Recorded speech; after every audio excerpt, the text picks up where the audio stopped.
So here we are on episode 14. And this is when we really find out some truth, as I like to call it, or at least his version of the truth. So it was around, I'm going to say, late 2018 or 2019. We would have, like I said, he'd be gone a lot. It was straining, at least on my part of the relationship. I got to the point where I'd be like, I feel like I'm living with a roommate and not a husband.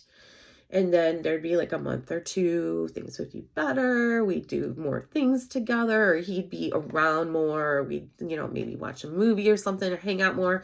Not necessarily going out on dates, but, spending more time together, at least around the house. And then we'd go back to this. It was just a roller coaster. That's what happened. I mean, looking back, I feel like it happened our entire relationship.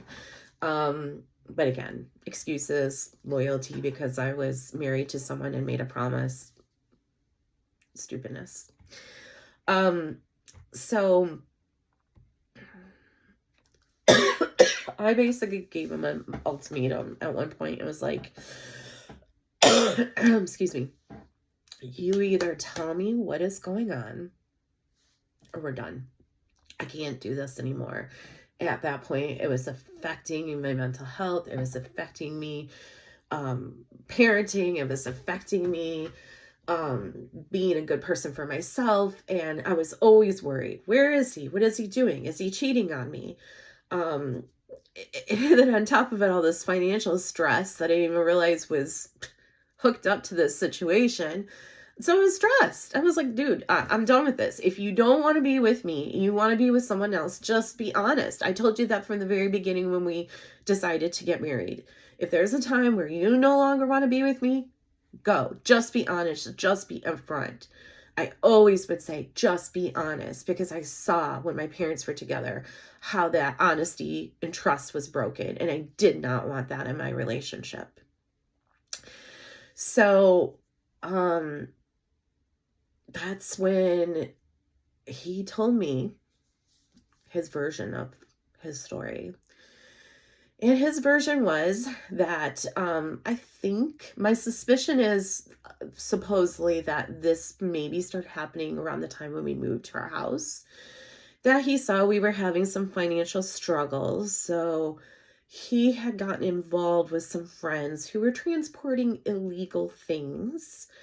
And that while that transportation was happening, he had gotten caught and or something had happened where some of those items were not transported and were lost. And he now owed a significant amount of money to some very bad people to the tune of $100,000. And that he'd be gone for weeks and weekends and stuff, or late nights doing things to help repay that money back to these bad people. And I was shocked.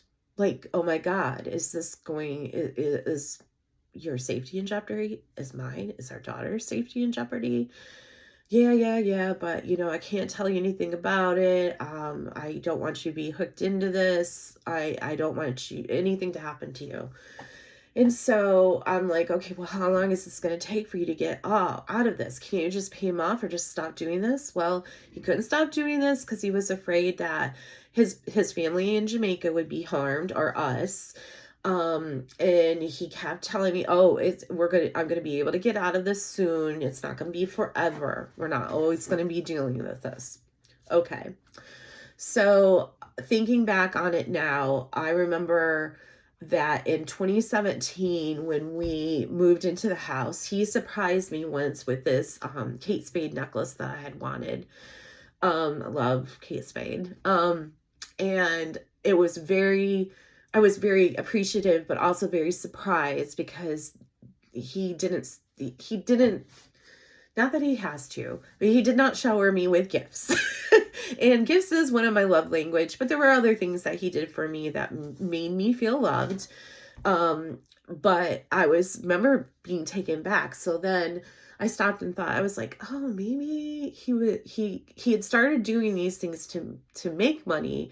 Maybe in 2017, that was why he was able to buy me the necklace and other things. So I was thinking, oh, maybe that was around the time when that started. And then unfortunately, he had run into a problem and now owed these bad people lots of money.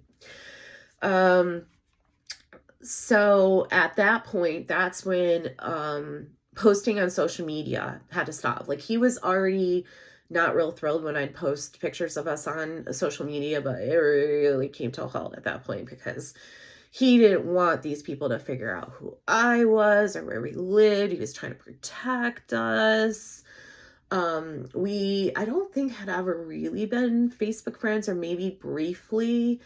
I remember also being his sister's Facebook friend for a little while, but then I noticed when I would react to posts on hers or make comments, all of a sudden, eventually I figured out we were unfriended. So it was weird, but I was like, okay, maybe this is a cultural thing. He doesn't really want me in his business, and he's trying to protect us so these people can't figure out who we are. Yep. Another one of those pink/red flags, guys. So yeah, so that was the story I was given of why he was gone all the time and couldn't be around, and why he had the extra phone, and why he would have to go into other rooms to make conversations. So at that point, when things like that would happen, I'd be like, like, for instance, he gets a call and he's like, oh, I have to go take this. And I'd be like, oh, okay. And then, maybe afterwards I'd be like, oh, was that about your thing? And he's like, yeah.